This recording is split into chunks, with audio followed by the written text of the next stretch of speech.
Well, thank you very much for giving me the opportunity to speak to everybody this afternoon. So, having spoken to several of you, I can see some of you in the audience that I've spoken to today, and looking at the posters and the content for the conference so far, I think the level of intellect is pretty high.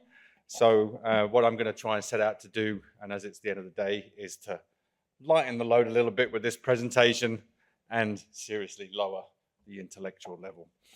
So thank you once again. So I'll start off with a little bit of introduction of myself. So I'm Russell Smart. I'm one of the sales managers for Metaphacts and the product Metafactory, which I'll come on to. Metaphacts was founded in 2014. We're an international team. We have 50 people based out of Waldorf in Germany, but we have people that work remotely all over the world, from the US, Europe, South America, the Far East, etc. We're part of the Holtzbrinck Group, and some of you may know, and within that, digital science, the portfolio of companies within that company. And our product Metafactory is a knowledge graph management platform, an ontology solution, and a low-code application building solution. We have business across multiple industries and sectors and verticals: engineering, manufacturing, and our healthcare and life science portfolio includes companies such as Boehringer Ingelheim, AstraZeneca, Roche, IMO Healthcare, and many others. And I've spoken to a few of you already today. The theme for today, figuring out, I'm sure you've already figured out, is decision making, and additionally how AI is fundamentally changing the human experience of decision making. And as this is a sponsor's slot, I'm sure you're all expecting a pitch, and yes, you'd be right, but hopefully I'll be saving this towards the end of the presentation and won't dwell too much on it. Metafactory is a brilliant piece of technology. It's superb. Our clients love it, but then, of course, I would say that, wouldn't I? And also, lastly, I really can't do it justice in 30 minutes. And these days, being old in the tooth, I try and tend to avoid exercises in futility, with one exception, and that's the maintenance of my Alfa Romeo and trying to keep it roadworthy. So I'd like to give you a little bit of food for thought on decision making and how AI is changing the landscape. I've spoken to a few of you today about the hype that we're in within AI, and we've certainly seen that over the last 2 years. And we've seen plenty of previous hype cycles come and go. Some of the more notorious Google glasses, virtual reality, augmented reality. WeWork, if you remember those, they had this wonderful idea of changing the way people worked right before COVID. And others, including 3D TVs, but my most recent favorite, of course, is NFTs, non-fungible tokens. This is a selection of Metadocs dancing NFTs that were supposed to be the next new wonderful thing in and hailed as the future in doctor-patient consulting. But as you'll see from the quote, they were quickly just consigned to the bin of bad decisions. But I think a few reasons for the change here and the impact of this hype is quite different. I think we're all seeing quite a fundamental change in our and the impact of AI on jobs, on lifestyle, on health, both present and future wealth generation, and of course people within their own wider environment. There's a proliferation of articles, there's huge subject matter available on the subject. But I think probably the biggest influence and the reason why this has been sustained for so long is, of course, the launch of ChatGPT. Open to the general public, a simple web page. You can log on, ask your questions, get a nice answer, and it is very impressive. Simple to remember, simple to find, simple to use, and astounding results. And I've been seeing hype cycles before. Probably the biggest was the internet, the launch of the internet, but I think this is probably on a par with that and how much longevity it will have. My own thoughts, people are, consciously and unconsciously seeing the profound change in human behavior and in particular decision making, both here and now, and of course, but well into the future and beyond our lifetimes. So to research this presentation, I started to gather some dubious facts and figures from around the internet, of course, where else? Came across the fact that it's estimated that we have 33 to 35,000 decisions per day. The vast majority, of course, are hardwired: walking, talking, breathing, the environment that you're constantly assessing for fight or flight. Not falling off this stage as I speak to you is not something that I'm consciously not trying to do. But also, of course, in order to have decisions, you need to have thoughts, and it's estimated by various different articles on the internet that we have 70,000 thoughts per day. Now, if we sleep for 7 hours, that's 2 thoughts and 1 decision every 2 seconds. But of course, as humans, we know that we can discount at least 50% of those because they're about, yes, sex. And if you're the male of the species, we can discount another 20% because that's probably about football. And it certainly is with me anyway. And humans have made, of course, infinite choices and decisions for roughly 200,000 years, depending on which anthropologist you believe or which religion you adhere to. But let's delve into some interesting examples, some that I'm sure you're very familiar with. So good decisions. Humans have made some exceptionally good decisions. Let's make something that rolls along the floor. Why did I leave that Petri dish out? I think I'll take a closer look at that. I'll come on to that a little bit later. I say, Mr. Phipps, my good man, would you mind if I inoculated your son with some pus I scraped off the hand of my milkmaid, Sarah, who's caught cowpox from Blossom, the cow?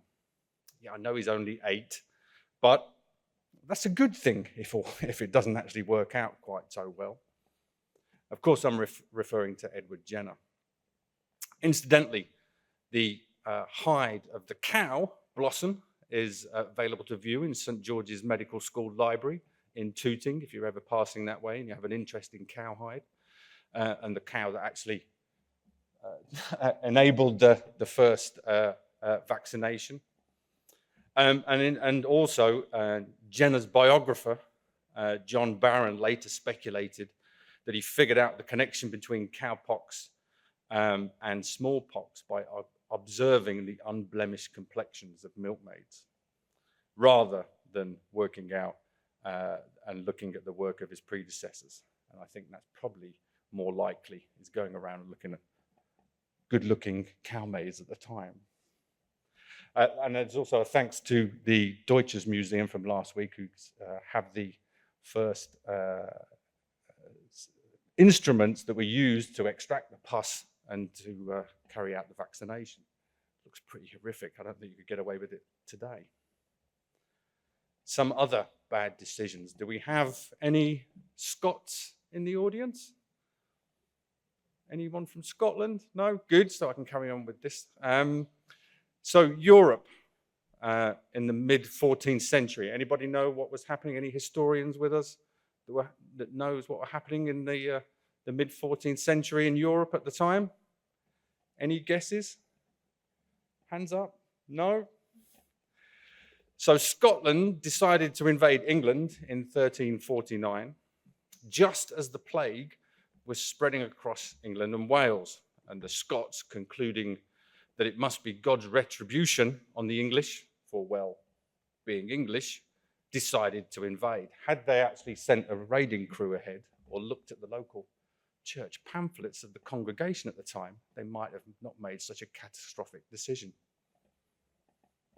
But it doesn't stop there. That's bad enough. There was some estimated 5,000 deaths from that invasion, and of course they then took the plague back to Scotland.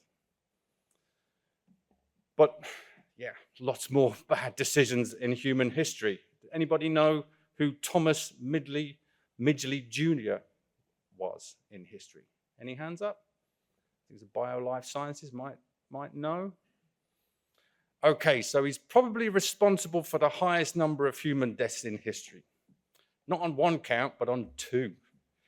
His decision to put lead in petrol to save the manufacturing costs that would have been needed to harden the valve seats in engines and prevent knocking from the internal combustion engine. It's estimated that 700 million tons of lead were put into the atmosphere over the course of since that decision was made. It's linked, obviously, to serious long-term health problems, an increase in criminality and violence in the US and the rest of the world. But he didn't stop there. He went on to discover and invent CFCs. Now, obviously known to be the main factor in the depletion of the ozone layer and global warming. So those two fantastic decisions combined means that he was a pretty highly influential individual. However, it's not all bad news with Thomas. He contracted polio in his early 50s. Yes, that's good news. But he went on to invent a bed to help him get in and out of his bed with a very complex set of strings and pulleys, which actually led to his own strangulation. So thus preventing him from coming up with any more catastrophic decisions. So then we've had the good, we've had the bad, we've got the ugly. But how can you make an ugly decision? So this is a bit of a dilemma for me. You can have bad decisions, there's limitless choice across history, but ugly decisions is a bit more difficult. Some things are naturally ugly. If you look in life sciences, creatures from the deep sea, the bony-eared ass fish, which is what it's called, and the decision to name it such. But ugly decisions, not so easy. So how do you define them? So I decided to cop out on this a little bit and look at other forms of ugliness. And to give you a little bit of background on my own professional career, a long time ago in a galaxy far, far away, I was a paramedic in central London for about just under 5 years. And at the time I considered it my national service. Now, in those 5 years, I developed a pretty hardened shell to all things disgusting. I've seen some pretty disgusting and ugly things, and if you wish to buy me a couple of beers later, I can make your toes curl with some stories from the distant past. And of course, but if you're researching ugly and you're researching like that in life sciences, you end up, of course, naturally studying and interesting and researching syphilis. And of course, known as the ugly disease for 200 years. Now, as I was researching this, it was extremely fascinating, but even I, with my immunity to things ugly and disgusting, stopped short of putting an illustration of the pretty horrific, disfiguring consequences of catching syphilis on the screen, especially if we're about to go out to dinner later. So I decided to put up a picture of Alexander Fleming, who, as you know, discovered penicillin after he decided to take a closer look at a Petri dish that he was about to throw out. Now, that actually brought penicillin to the masses, and penicillin was found to be a highly effective treatment at all the stages of syphilis, so eradicating a major element of ugliness from the world. Very dubious connection. But now a more spurious connection. So think, if we summarize, the dawn of science, if we look at Isaac Newton, say 500 years ago, since he sat underneath the tree, and let's say started to write down knowledge, which was, of course, a pretty big and good idea and decision at the time. The accumulation of human knowledge and its accelerated pace means that we now gather more and more information. Let's, for want of a better word, call it data. It's taken us to the point where we are now on the verge of colonizing Mars, probably by the end of the century. But however, it's also reached a point, the sheer volume of the information, the data is so vast, humans can't begin to handle it and use it effectively. in making any sensible decisions. In fact, it does sometimes have a detrimental effect. And as I've illustrated here, correlation does not necessarily mean causation, and you don't want to base your decision making on such information. If we want to continue in this way, we need some way to cope with this data beast. And AI teases us with the promise to overcome these physical and human limitations. Now, I did say I was going to promise you a pitch, and of course this is the sponsor slot, so here's the spurious link. In our professional lives, we make decisions more often, more complex, hourly, daily, every minute, every second of the day. A good example is just in pharmaceutical research. Where are you going to spend the next 1 to 2 billion on which gene, on which disease, on which drug to target, which trials to run?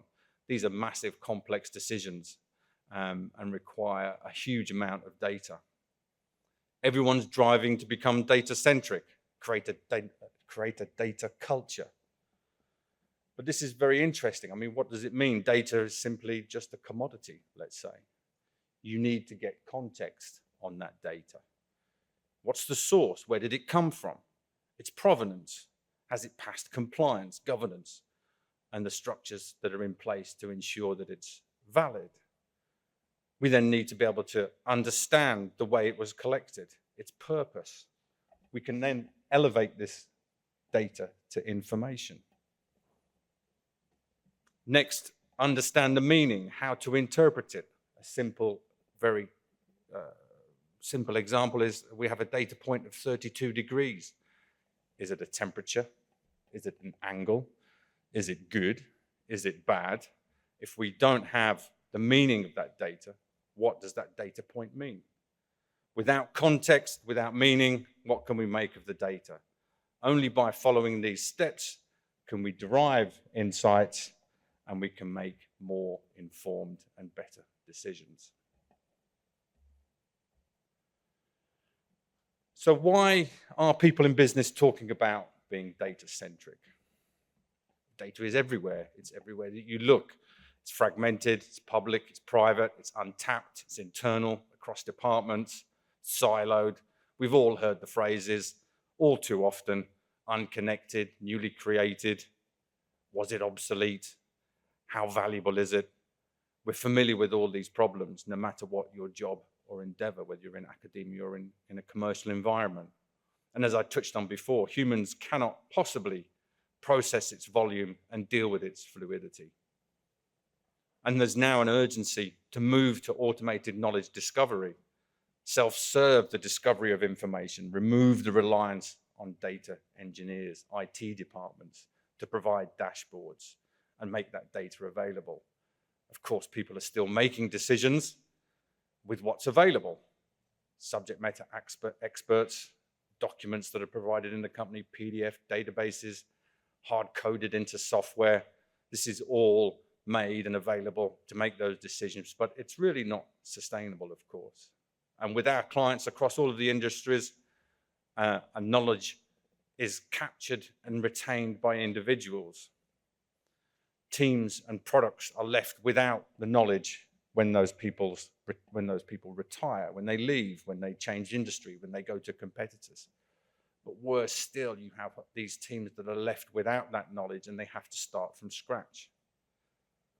So how can we address this chaotic landscape?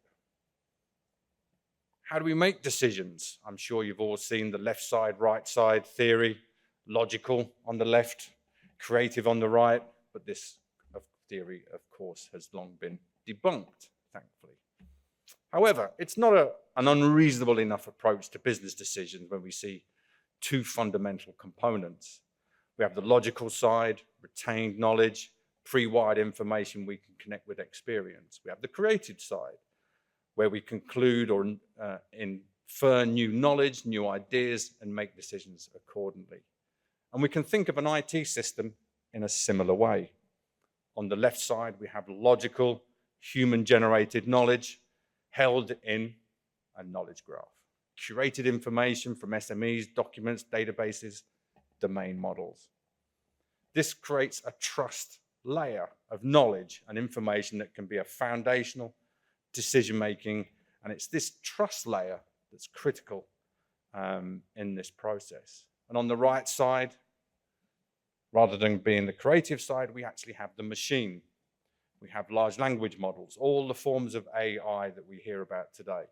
We combine and run these on the trust layer, and together we can train, explain, jointly augment and complete the process and create neuro-symbolic integration.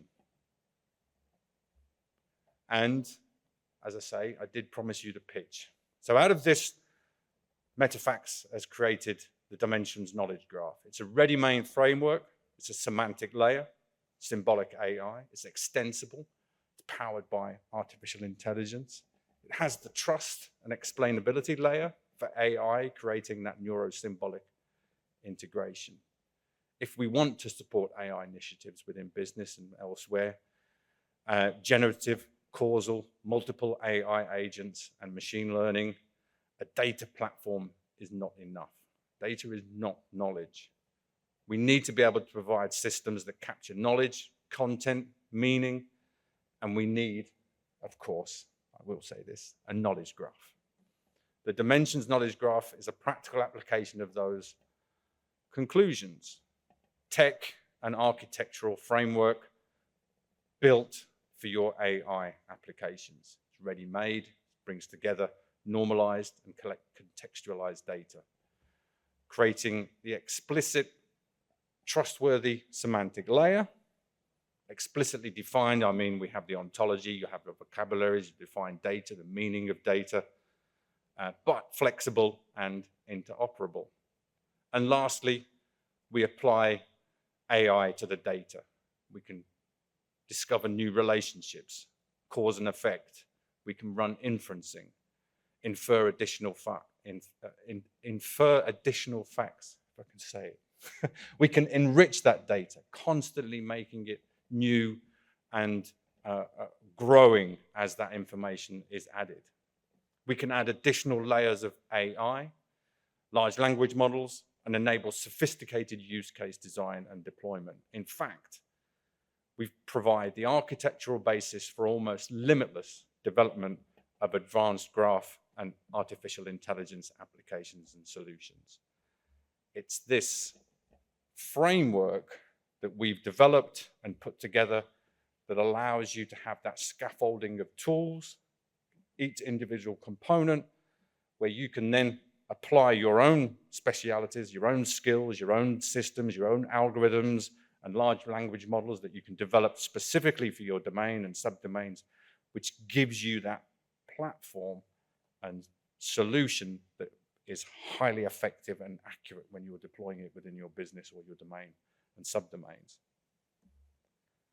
So for more information and inspiration, you can, of course, jump onto our website. We have a self-guided tutorial. We have fully hosted instances of Metafactory and a database with online supporting tutorials. You can download a Docker image or run it on AWS.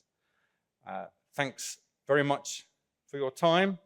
Now, what was I thinking about?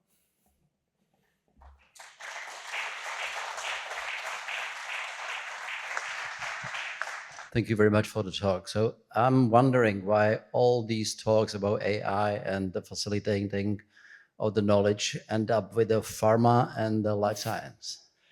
It's a very good question. It's certainly not something that we've experienced, but of course here we are in a pharma and life science event. My own experience, which I know I've been in semantics for probably around about coming up to 4.5, 5 years, is that this sector, pharma, life science, is very well advanced in the use of ontologies, data models, semantics, because I think it's a natural fit when you're looking at sort of complex systems that and data that you have, and the ability to share that data, exchange it in interoperable formats is a very strong, powerful driving force for the adoption of semantics. And it's been going on for many years. So I think that's certainly an element of it. We do have, as I've mentioned, some excellent clients, and some of them are here, who will tell you how great we are, I'm sure. But it's just not limited to that. Graphs, knowledge graphs, semantics have almost limitless applications across multiple different sectors.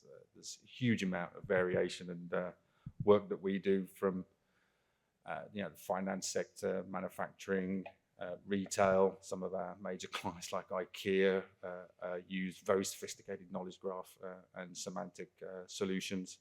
So there's a whole raft. But I do think, it's probably driven by the fact that semantics has been in pharma and life science for many years. Thanks for your talk. So since we are in the conference about healthcare and life sciences, I'm willing to ask about the healthcare indeed. Are you also present in this sector, or what are the maybe differences to the life sciences sector, if any? We do have clients in healthcare. Some that, unfortunately, I can't talk about in too much detail, simply because of terms and conditions in the contract. Sure, I do get it. Yeah. But again, I think that there's a very close relationship between the two, of course. I have to be careful. We have some nice clients in that area recently, but I do have to be careful what I say. But yeah, it's a similar. Sorry, I don't want to overstretch it. I'm just asking in general terms. You've seen some presentations here from how data is utilized, and you've got certainly within my experience and knowledge, the NHS in England is moving very much as forward as possible to share data to enrich the understanding of disease and the treatments that can be and make far better decisions about treatments and prevention of disease, of course. But there's also those GDPR and data regulations that make things sometimes a little bit difficult.